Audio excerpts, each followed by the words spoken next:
Hi there. In earlier episodes, Doug and Jess have talked about the dangers of RevOps and what happens when RevOps goes wrong.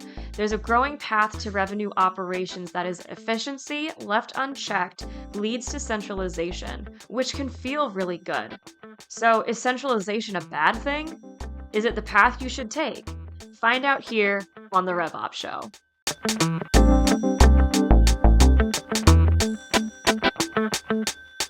Jess!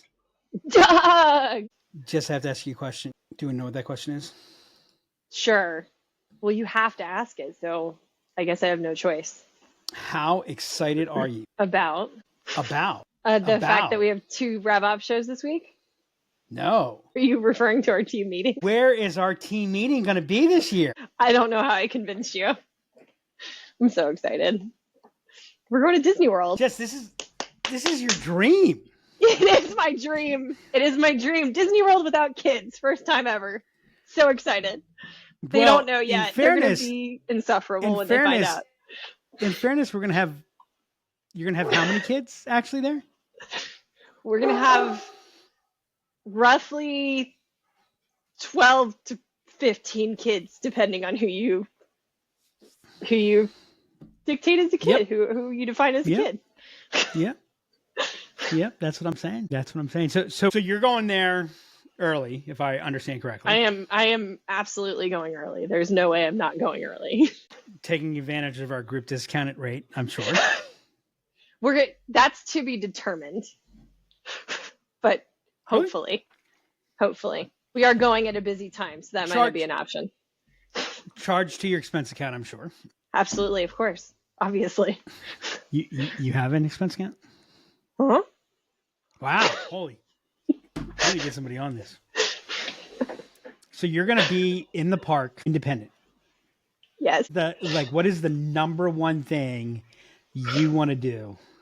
I can't even decide. I'm not lying. I don't know which parks I'm going to yet. This is like a Sophie's Choice type situation. Oh, I'm likely going to more than one park in that day. I will be getting a park hopper pass. Yeah. Oh, gotcha. I'm assuming that you're not going to you're not going to Epcot. I'm probably not going to go to Epcot because we're going to be going to Epcot. So there's the Magic Kingdom. There's Magic Kingdom. There's Hollywood Studios. There's Animal Kingdom. That's it? There's only 4? There's 4. Well, there's water parks, but I'm not going to go to a water park. You're going to go to Harry Potter's World? I am not going to go to Harry. I'm not going to Universal. My goal is to go to the Disney bubble and not leave it. That's my plan. Wait, Harry's not in Disney? You're embarrassing me right now, Doug. You're embarrassing me right now. Am I crossing up brands, Jess? Yes, you are. I think you're doing it on purpose, but yes, you are. Me? I think you're do something like that on purpose? I think you're just trying to agitate me on a Friday. I can't imagine that I would do something like that. No. That doesn't sound like me, Jess. Not at all. Not at all, Doug. That doesn't sound like Here's me the question. At all. Are you excited? Am I excited? Yeah, I'm excited. I'm looking forward to it. I love it when the team gets together. I know you do. No, I'm looking forward to it. I might even I don't know. I don't know if I want to come down early. I don't want to destroy your independence. Are you a big rides person? Yes. I'm a big rides person. I like the food at Disney, and I love a nighttime spectacular. No one does a nighttime spectacular the way that Disney does a nighttime spectacular. Okay, hold on. I'm going to have to take issue there. Oh, really? What issue are you going to take? Have you not been to Las Vegas? Not the same. Tinkerbell doesn't fly in Las Vegas, Doug. Tinkerbell doesn't fly. Actually, Tinkerbell does fly in Las Vegas now. Have you seen the orb? The whatever, I forget what it's called, but that... The dome thing? Yeah, the round... I have seen that. Have you seen some of the excerpts of YouTube performing in there? Yeah, I have. It is holy. It's incredible. I've actually thought seriously about going out there to see them. Yeah, I mean, it's incredible. I'm actually worried that I would actually feel sick as a result of it with some of the stuff I've seen. Because yeah, so I've felt the same way, by the way, because I don't get vertigo, but I get motion sickness, and I have a hard time with screens. I have a really hard time with screens. And so, all there is screen. I know. Yeah, it was. There's some crazy stuff. So So like you're like, are you a big roller coaster person? Stuff like that? I love roller coasters. Yeah. Yeah. See, As I've gotten older, they don't love me so much, but yeah, let me tell you what so it's Yeah, funny. So when I was young, I didn't like them because I was afraid. Mhm.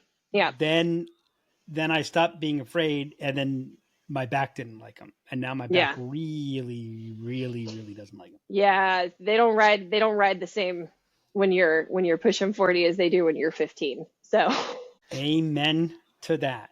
Yep. Amen.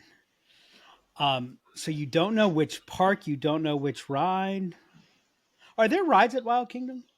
Animal Kingdom, yeah, there are. Actually, one of the Animal best Kingdom, rides is at Animal Kingdom, but I'm probably not going to do it. Where I'm probably going to do is Hollywood Studios and Magic Kingdom, is if I had to put money today. One of the best rides is Disney is in Animal Kingdom, Flight of Passage. But I don't know that that I want to go to been to Animal Kingdom. It was still relative. I don't think I've ever been there. It's actually, like they say it's not a zoo, but it's half zoo, half park. There's a lot of live animals. I like it. It's relaxing because it's not as full. Like you don't feel as rushed there. That's the one thing I like about that park. It's a real relaxing park. But I probably will end up going to Hollywood Studios and Magic Kingdom. I mean, so Magic Kingdom. So you of course have to see Main Street Parade, right? Yeah, obviously. Of course. Got to ride Haunted Mansion. Now that movie didn't do so well, Jess. I know I didn't, but I have my Haunted Mansion over here. So what's special about the food? So first of all, the Dole Whip tastes different in Disney World. I am adamant the Dole Whip tastes different. It's better. It's better when you're walking through the castle and hearing the Disney song. Something magical about it. Mickey-shaped food just tastes better, Doug. I will not be riding that ride. You know what my favorite ride is? What? The monorail. You don't even have to. You don't even have to go into the park to ride the monorail, Doug. Monorail. Yep. There we go. Simpsons reference. I remember I rode the monorail when it was just contemporary. The only hotels there were contemporary, Polynesian, and what was the third one? What was the third? I forget. Was it Grand Floridian? No, was Grand that one there Floridian was much later. Yeah, I don't know what. Yeah. I don't know what the third one is then. Contemporary, Polynesian, and I forget what the third one was. But Huh. I do have a little PTSD from Disney, because it was the one time my parents let me rent a motorboat, one of those little motorboats that they have. Mm-hmm. Yep. And you get to rent them at a half hour at a time. And I'm like, oh man, it's got to be about a half hour. Turned out I was out there for 2 hours. They were not happy. Yeah, I'm sure. Paid 4 times what they expected. I think they threatened to take it out of my allowance, which would have meant that I probably didn't get an allowance for the next 18 years or something like that. Yeah, so. Well, there you go. Alrighty, so Disney, Jess, you know what that means? You know what that means? What does that mean? Once we announce it to the team, Disney Trivia starts. Oh, that's right. I'm excited about this. This is one of my favorite parts about me going on a Disney trip is I get trivia from Doug every day. I'm excited to see what you come up with. So on that trivia, what are we talking about today, Jess? Other than Disney, we are talking about centralization and whether or not that's the path. Is that what you're striving for? Oh wait, Is I that your goal? have to tell you something. Let it go, turn away and slam the door. That is Disney. Yes, that is Disney. That is Frozen from Disney. Yeah, by Disney. And this is Disney too. Me want cookie. That is, yes, it is. Well, that's Sesame Street. Is Sesame Street Disney? Muppets are Disney, but not Sesame Street. So hold on a second. All Sesame Street non-human characters are Muppets. Okay. They're all Children's Workshop. Okay, yeah. Jim Henson. Jim Henson. Yes. You may not know this, but Jim Henson is the inventor of Muppets. I know. I'm well versed. And let me tell you something. All right. Cookie Monster is welcome anywhere. This is true. Okay, centralization, Doug. Centralization. Alright. So yeah, go on. Well, so do we want to start with talking about what centralization means to you, or do you want to start with the LinkedIn post that triggered this? Yeah, I'm not going to talk about the conversation. LinkedIn post that triggered it. It was just the thing that I guess put it over the edge for me. Okay. Just I should probably have these outlines open when we start so I can remember what the should. heck we're talking about. See, that's why preparing is so difficult for me, because when we prepare, I forget that we did. So if you go back to some of our earlier episodes, we talked about the dangers of RevOps and what happens when RevOps goes wrong and things like that. Mm-hmm. And I'm beginning to see a growing node path as it's bizarre to me, as revenue operations has become the super hot term. Sales operations, you hear the term less frequently, but marketing operations is not as big, it's not as prevalent as revenue operations. But everyone likes it because of MOP and MOPS. I think that's why I think you just want to say MOP. I don't, and I guess ROPS doesn't have the same vigor. The structure of revenue operations, the mindset of it, left unchecked, leads to centralization. Okay. Centralization feels good. Okay. I love centralization. You know why I love centralization? Because it feels good. Well, yeah, but you know why it feels good? Because nothing happens without my knowing, without my say-so. Yeah. Yeah. Efficiency left unchecked leads to centralization, because centralization enables the greatest efficiency. So you're talking about efficiency. You're talking about centralization. So is that a bad thing? It depends. Okay. Well, is centralization a bad thing? It depends what you're centralizing. So let me tell you a story. A long, long time ago, Jess, in a galaxy far, far away, God said, "Let there be lips." Name the movie. God said, "Let there be what?" Lips. I don't know what movie that is. Rocky Horror Picture Show. Oh, yeah. Okay, yeah. You know the Rocky Horror?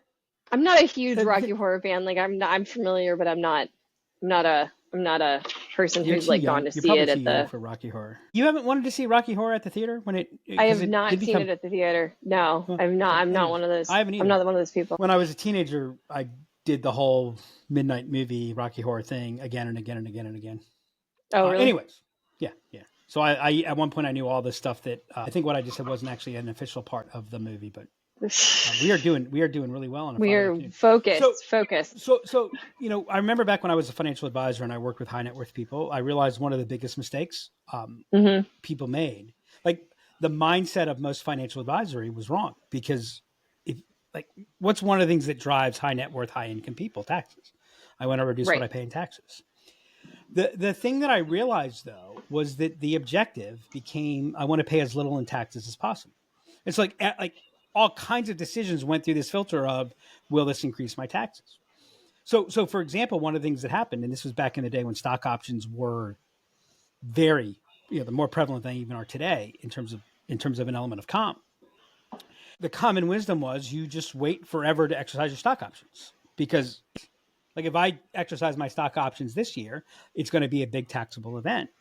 And the nature of the type of stock, they were non-qualified stock options. So they would, it would immediately go as income. And so there would be this big element of income tax. But that led to a number of issues around concentrated wealth, concentrated stock positions, what happens if the stock goes against you.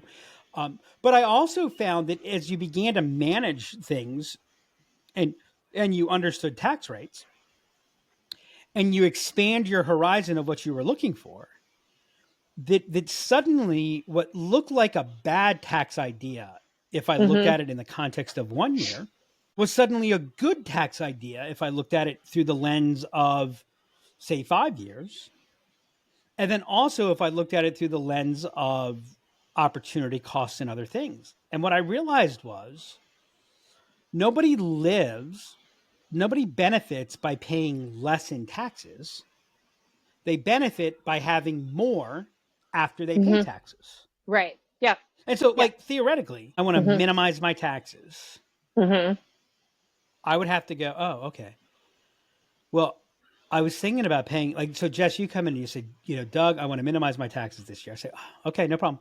I was thinking about paying you $1 million bonus this year, but that would have a pretty big tax. You're going to pay a lot of money in taxes. Yeah. Yep. Right. By the way, you're welcome to pay me $1 million bonus this year. You're welcome to do that. But again, like, I mean, you've heard me talk about with shortened sales cycles. It's like, hey, you want to shorten your sales cycle? Just wait until someone's writing the check to ask them. Don't get started until they're writing a check. You'll have very, very short sales cycles. Right. So, so that's kind of what ends up happening is efficiency, too much efficiency becomes a problem. If we think about it, what is so much like a large part of the basis in the argument for RevOps is to control chaos, to minimize chaos. Yep. Right. To create order, minimize chaos, maximize order. Yep. Listen here, you sales and marketing people, you stop wrestling in the backseat or I'm going to turn this car around. They're the police. Yeah. Well, the thing is, that becomes the ultimate element where it becomes a problem. But, here's the thing. Have you ever stopped to think about what is chaos in the sense of in organization? I mean, yes, but not like sat down and said, what is chaos? But yes, I have thought about it. Yeah. Chaos is variance. Yeah. And you might even say chaos is unpredictable variance. Yep. Yeah, sure. You could say random variance, but if you really dig deep, you learn there's no such thing as random. We don't want to be surprised. Surprises are scary. And a lot of variance is bad. If you have too much variance, you can't scale. But what happens with what lies within parts of variance? A lot of value. A lot of value. As a matter of fact, new value only exists in variance. So here's the fundamental challenge. I think the reason I love revenue operations is the same reason I love baseball. Right. So here's why baseball is an amazing pursuit. They give you a round bat, they throw a round ball, and your job is to hit it squarely. Yep. Right. Revenue operations is in the domain of market facing. It's in the domain of sales and marketing. What is sales and marketing based on? It's based on distinction. It's based on differentiation. Differentiation by definition is variance. All value lies in variance. All value is variance. I'm sorry, that's not fair. All value is not variance, but all added value is variance. Right. Yep. Right. Salt is salt. There's value in salt. Salt is salt. But you're not going to go out and say, hey, buy my salt is better. I mean, I'm not saying people don't do that, and I'm not saying people don't buy that, but it's not true. Salt is salt. Right. And so what makes revenue operations so interesting is you need to your job is to maintain order, build predictability while maintaining variance, distinction, variation. And by the way, the thing with unpredictable variance and unpredictable value is that those are where like all the great innovation is unpredictable. I think almost by definition, innovation is unpredictable because if I could predict it, it's really not all that innovative. So it's the when the axis shifts and you actually really have a game changer, that is by definition unpredictable variance. Yep. And so if you kill that, you kill the creator of your value. You kill what gives you your competitive juice, if you will, the what enables that. Yep. Now, the challenge with planning is so built on laying things out in an element of order. The difficulty is you can't plan complex ecosystems. Effects become their own causes, right? And so it's what I hate lucid charts. Do you? I do. I hate them. I really, and actually I realize this. I hate them, and it's why I like mind maps better. And most people like lucid charts better. You know why I like mind maps better?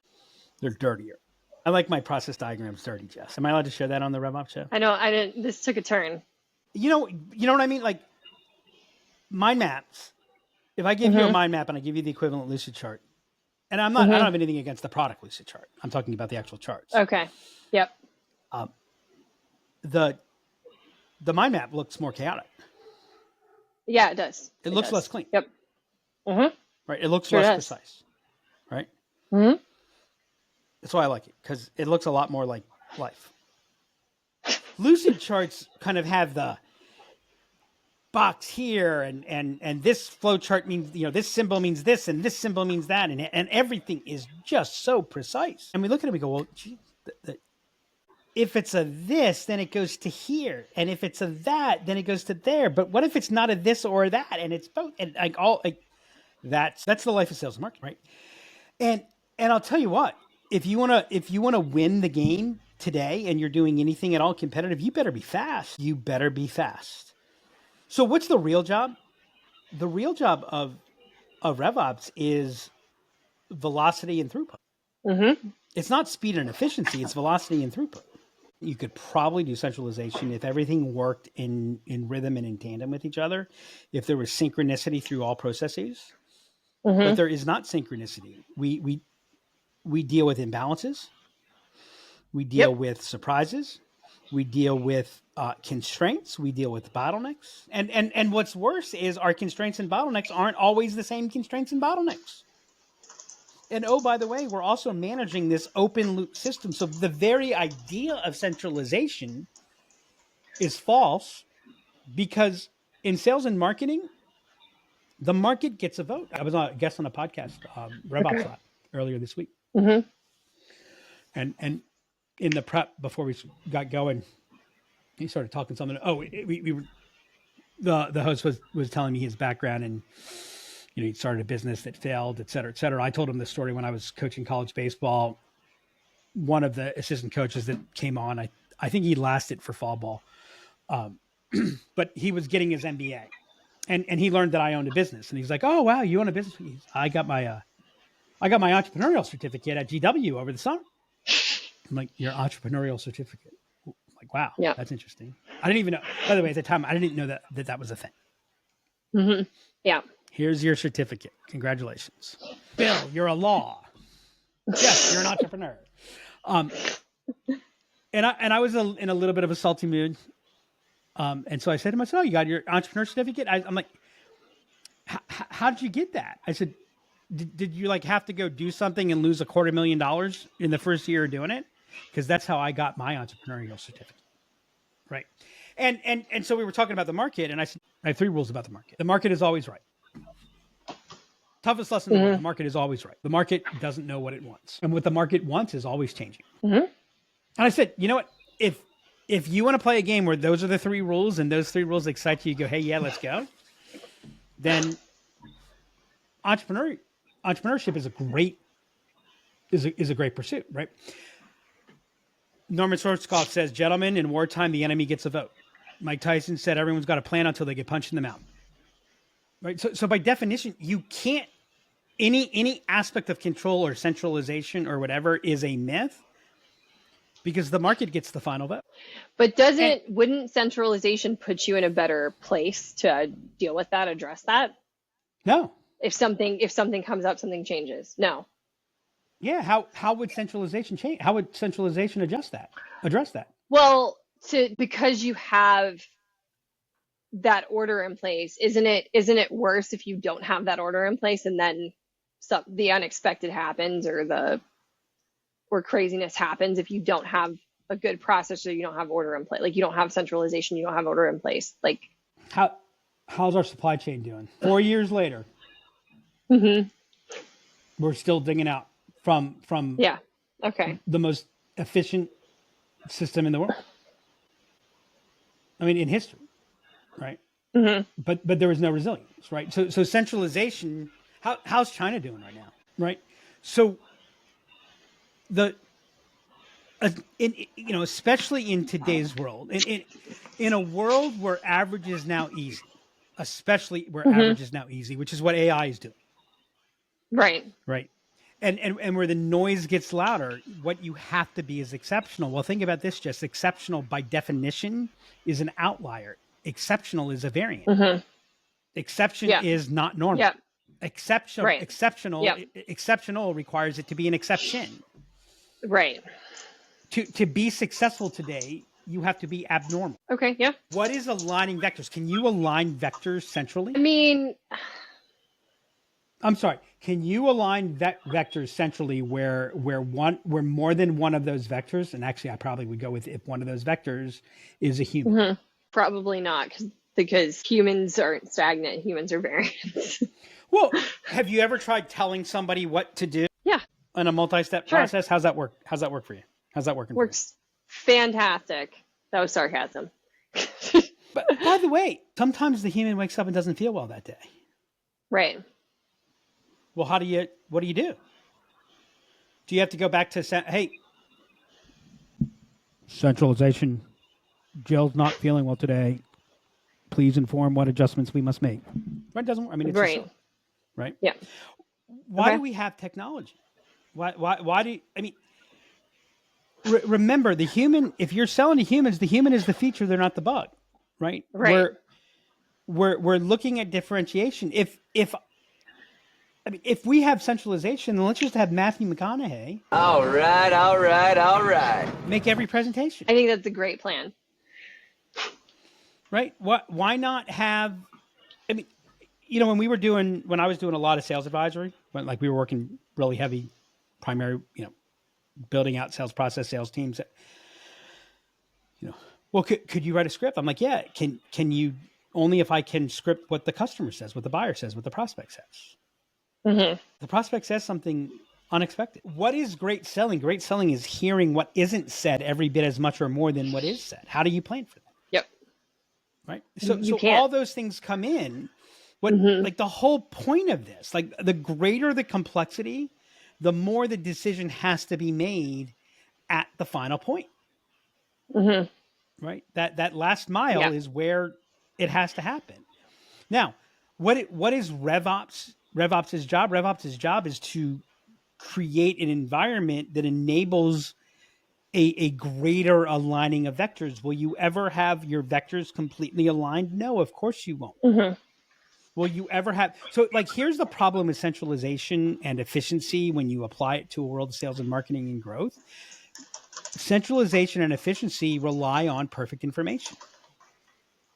If you have all of the relevant information and that information is accurate, then centralization and efficiency is good.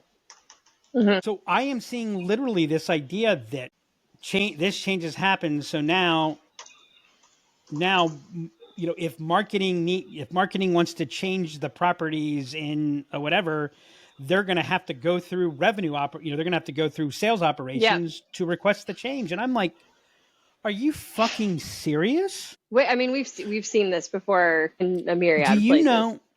Do you know that there used to be a large central area that was staffed completely by people who did nothing but type on typewriters? Yes, I did know that. Right. And so how did they did they come up with what to type? No, they did not. Somebody told somebody else that they wanted this to be typed, that then got told to somebody else to type that. Does that make any sense? No, but that's what we used to do.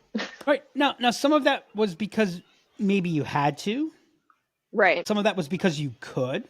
If I have to go to you to request something, by the time I request it, it's probably too late. So how do you avoid chaos? You don't. Because the alternative is, so if I don't have to, I don't know, Jess, think about your life. How do you avoid chaos? Sit on your couch and do nothing.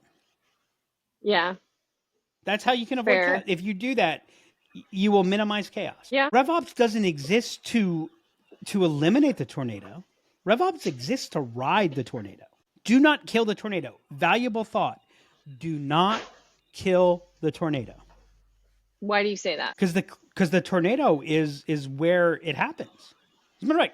I didn't even create it. I mean, I love the term. Jeffrey Moore. Everyone knows Jeffrey Moore for Crossing the Chasm. Yep. His next idea is when you're in a high growth phase, in a high growth market. He's the person who coined the term. It's a tornado market. Why do small companies kill large companies? What is the innovator's dilemma? Why do small companies kill large companies? Yep. Because large companies, because there's as you get larger to control complexity and chaos so that you end up centralizing. Centralizing introduces these various feedbacks, these low value feedback systems that require approval for. Yeah. Right. And so the young company, the new upstart company is able to, so one of the problems with centralization is the people that are centralizing it are become status quo managers, and the system fights change by definition, right?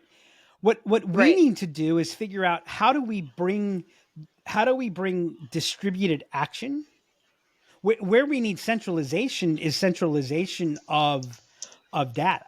We need transparency to be able to see through so that RevOps and the people in analyst type positions can be looking ahead, can be forming new hypotheses, can be identifying early signs of, and we can treat upstream problems upstream. Centralization almost by definition, actually not by definition, by structure ends up preventing you from addressing upstream problems upstream, because for all the reasons we talked about, there's no sign of the upstream problem. So somebody has to get approval to take out 7 steps, right? So for years and years and years, we measured talk time, and we said our service agents needed to be efficient, and we measured efficiency by talk time. And what we didn't see was that 40% of our call volume was because somebody forgot their password. No, I'm not lying. This is a true story about Expedia. Oh, well, why don't we put a help? Right. Like those things get missed as you begin to centralize. So you also, if I have, I mean, let's talk about Bill Parcells. If you're gonna judge me on dinner, the least you can do is let me shop for the groceries. Well, if I have to ask you to do everything that I want to do, what happens is I stop thinking about doing it. Right. So in the very name of eliminating silos, we create these silos. Right. You also, what I'm hearing is you also kill velocity, which, because I have this start, stop, or I'm having to wait on approval for, and so you're killing forward movement, you're killing velocity. The danger is that you don't see that. There's a meaningful delay. There's a latency, a significant latency in the system before you see that. Like the scariest thing about centralization is in the initial steps of centralization, you'll actually see performance improvement. Oh, interesting. Starbucks. Closed roasting center, took beans out of the store. Costs went down. Right. Margins went up. But Starbucks stopped being Starbucks. Right. Yeah. Yep. Not my job. Yeah. Right. So what is RevOps' job? RevOps' job is education. Probably more, over and above everything else, is 2 things: education and building the genius into the system. Don't prevent me from doing something. It's what we've talked about with required properties. Required properties is an example of centralization. Yep. It's your favorite thing. Well, no, I mean you've brought me around on this, because I used to feel the total opposite way about this. I thought required properties were necessary and a benefit to everyone involved. Required properties make it easier. No question about it. Yep. Required properties will reduce the number of mistakes. Yep. No question about it. It'll also reduce your growth rate. Because, by the way, you may not know this, Jess, but we generate revenue on dollars paid to us, not percentage of properties complete. Do we? Yes, we do. Yes, we do. Right. And again, the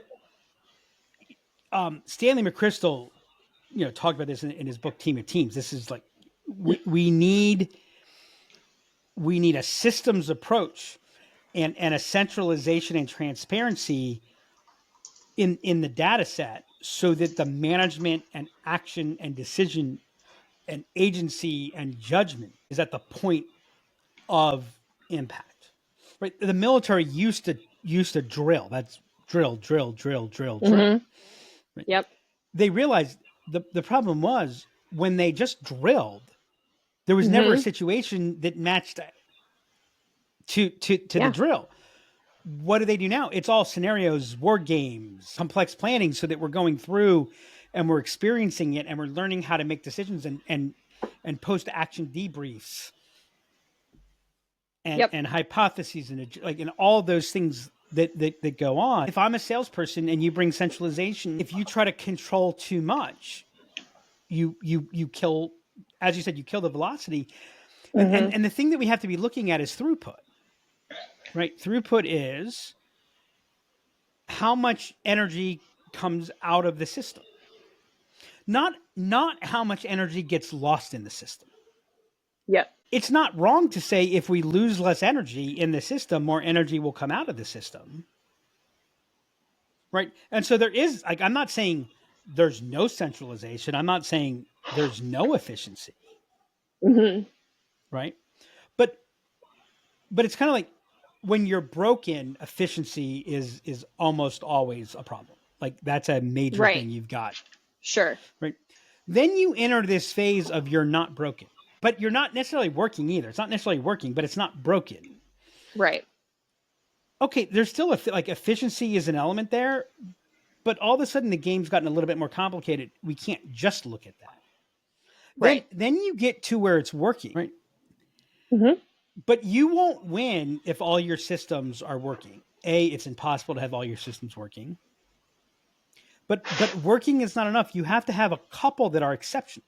You have to have aspects of your business that are doing that, right?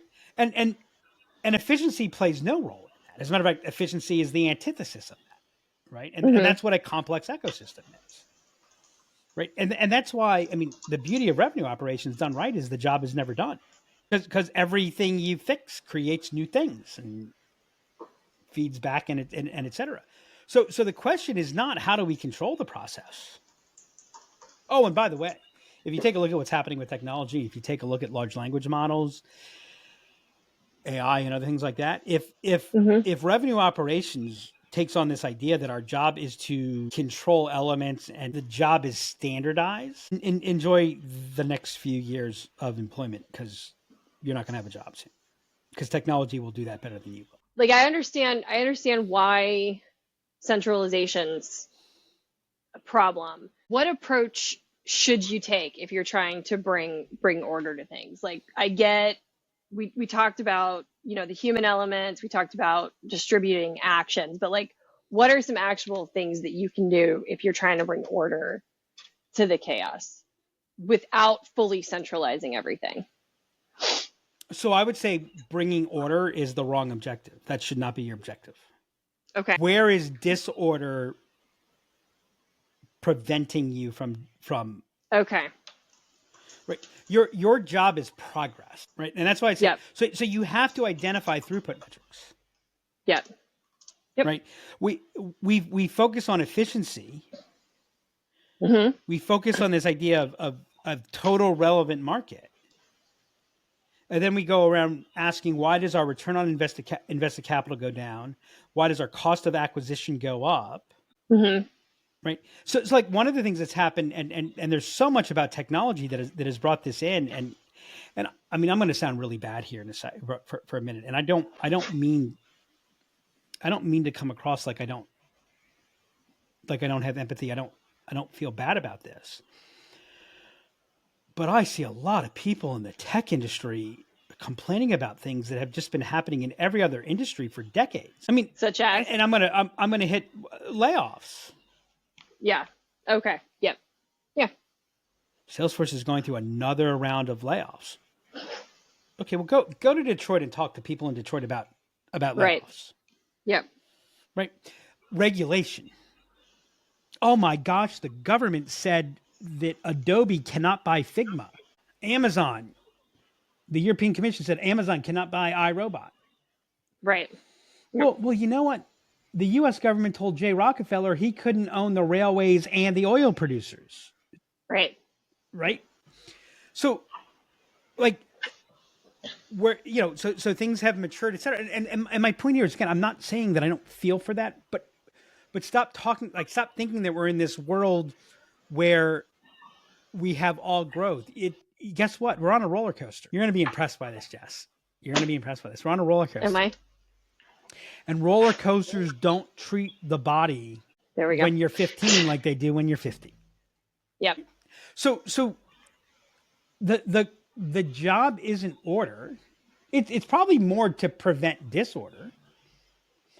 The job is not to eliminate friction.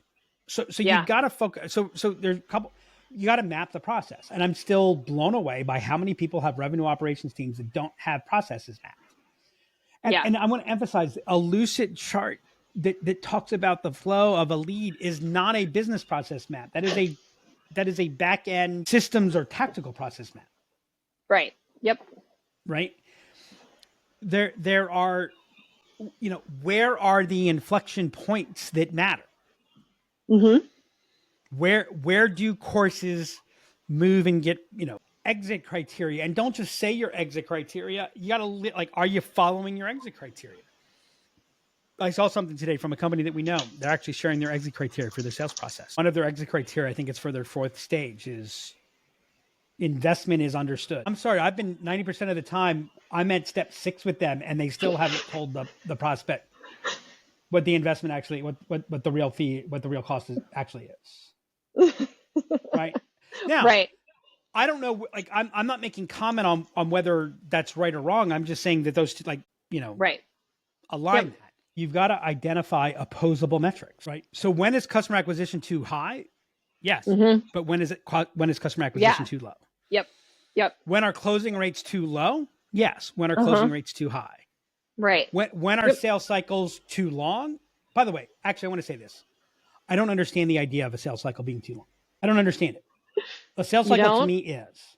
Yeah, I really don't. What is a sales cycle that's too long? I don't have 10 years. I don't have an answer for you. I don't know. If the sales cycle is 10 years, I know it's 10 years. Right. Yeah. So an unknown sales cycle is the issue. Unknown time frame on your sales cycle. No, but what would farmers do if they said, the sales cycle time for corn is too long. We need to cut the sales cycle time. They're screwed. Right. Yeah. No, I gotcha. Jess, the sales cycle time for kids it just takes too damn long. We need to cut the sales cycle time. You know what? And I know you'll agree with me on this. You know what sales cycle time is too long? What? Pregnancy. I agree. I do agree. Why does it have to take 9 months? You know what? How long it takes Let's for bring a baby to 9 bake. great. I think, Jess, if we can bring 9 powerful women together, we can cut it down to 1 month. I knew we were going to hit on that on this episode at some point when we started talking about efficiency. Right.